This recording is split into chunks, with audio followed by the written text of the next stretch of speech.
क्रांती news, आवाज सर्वसामान्यांचा।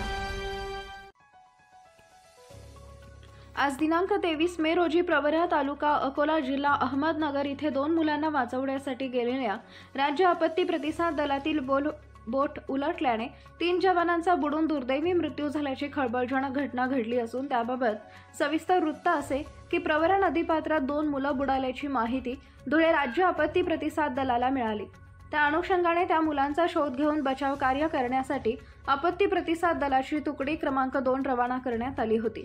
मुलांचा शोध घेत असताना पथकाची बोट बुडाल्यामुळे या घटनेत धुळे राज्य आपत्ती प्रतिसाद दलातील जवान प्रकाश नाना शिंदे, वैभव सुनील वाघ, राहुल गोपीचंद पावरा या 3 जवानांचा दुर्दैवी मृत्यू झालाय। या घटनेची माहिती मिळताच प्रशासन तात्काळ घटनास्थळी दाखल झाले। तसेच काँग्रेसचे नेते बाळासाहेब थोरात हे देखील घटनास्थळी दाखल झाले। या दुर्घटनेमुळे धुळे राज्य आपत्ती प्रतिसाद दलावर शोककळा पसरली असून सर्वत्र हळहळ व्यक्त होत आहे।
अशाच नवनवीन बातम्या पाहण्यासाठी आमच्या महाराष्ट्र क्रांती न्यूज या YouTube चॅनलला लाईक करा, सबस्क्राइब करा आणि बेल आयकॉनला प्रेस करा।